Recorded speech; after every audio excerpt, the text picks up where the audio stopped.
good day everyone. So here we will discuss our oral report for SD2 relay instructions XIC, XIO, and OTE. So part 1 is PLC ladder diagram which will be discussed by Cosido. So in part 1, meron tayong 7 lamps and meron tayong dalawang push button. Ang indicator ng ating push button is X3 and X4. And for the first 3 ladder, first 3 rung, meron tayong ginamit na simultaneous na push button. Sa unang rung is X3 na naka normally open, naka XIO para sa lamp 1, and then magkasamang X3 and X4 na XIC para sa lamp 2, and then ganun din sa rang 3, and then sa Y5 naman and then Y10 ang pambukas niya na input is yung Y3 and then Y4, and then naman sa Y14 pinagsama lang yung input na Y3 and Y4 na XIC and XIO, and then sa lamp 7 naman ginamitan natin siya ng Y14 na XIO para sa rang 7. And then sa next, So, para sa part 2, ito na yung PLC wiring diagram. So, meron tayong ginamit na 7 lamps, dalawang push button. And as you can see, meron tayong 24 volts and 0 volts or positive or negative. So, yung mga nakakonect sa 24 volts, yun yung mga, ayun yung DCB and yung mga lamps. And for the 0 or sa negative, dito naman nakakonect yung COM ng input and yung COM ng mga output. And pati yung kabilang side ng mga push button. Para naman sa part 3, dito is ang ginawa lang dito is nilagay yung PLC ladder logic diagram to the software GXWorks. And pagkatapos na i-type or ilagay dun sa is kinonect yung laptop sa papuntang PLC, then in-upload yung program dun sa PLC.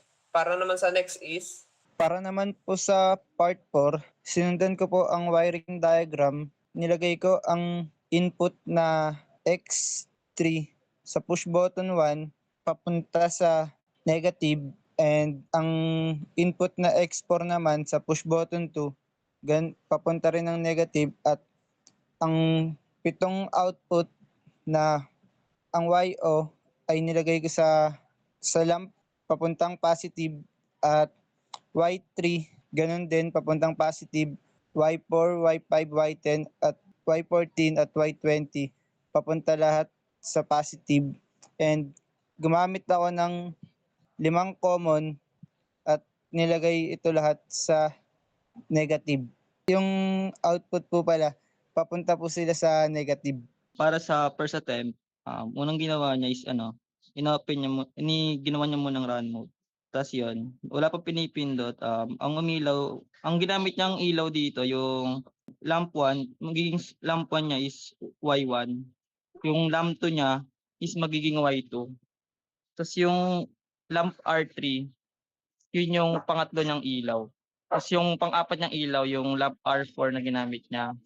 Tapos yung lamp R1, yun yung magiging lamp 5 niya. Tapos yung lamp R2, yun yung pang-anim niyang ilaw. Tapos yung lamp G3, yun yung pang-pitong ilaw. Tapos ngayon, ni-run mode na.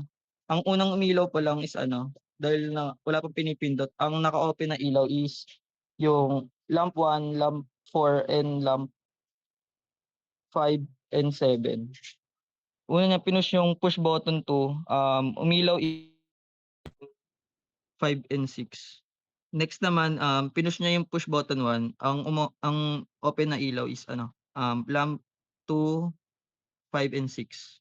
Pag pinress naman siya ng both, ang naka-open na ilaw is 2, 3, 7. Yun lang sa operation. At working po lahat.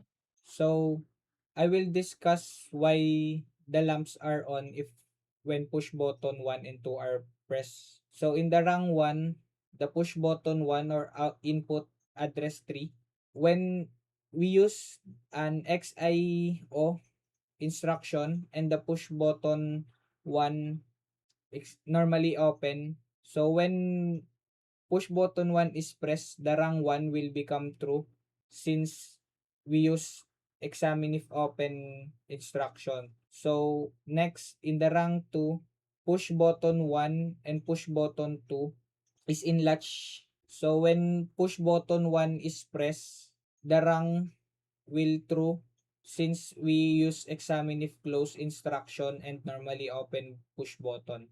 Then when push button 2 is pressed, the rung will true or the lamp will turn on. Then when push button 1 and 2 is pressed, the rung will become true and the lamp will turn on. Next, in the rung 3, push button 1 and push button 2 used in same rung. Push button 1, when push button 1 is pressed, the lamp or the rung will stay false since the push button 2 used examine if close instruction. Then when push button 2 is pressed, the rung will stay false because push button 3 is used examine if close instruction. Then when both push button are pressed, the rung will turn true and the lamp will turn on. So next naman is yung sa may rank 4. So yung Y005 dito is naka-true muna siya kasi yung sa may rank 2 na Y003 is naka-false pa siya. So kapag nasupplyan yung or napindot yung kahit isa sa push button 1 or push button 2, magto-true yung Y03. Kaya yung Y003 na is mag-open siya. Kaya mawalan siya ng supply yung Y005. So next sa may rank 5 naman, yung magto-true lang yung yung Y10 kapag yung rank 3 is nag-true or kapag naka-press yung dalawang push button. Next naman is yung sa may rank 6. So gumamit dyan ng Y003 and yung Y004. So kapag magto-true lang tong Y14 kapag nasupplyan yung or napindot yung push button 1 or push button 2 para mag-true yung rank 2 at para mag-close yung Y003 dun sa may sa may niya. So next naman is yung sa may rank 7. So itong rank 7, magto-true lang tong niya, yung rank 7 kapag yung rank 6 is nag-true or yung Y14. Naka-true muna siya. So magpo-false lang to kapag nag-true yung yung rank 6. Ayun lang. Yun lang po yung aming oral report para sa aming SD2.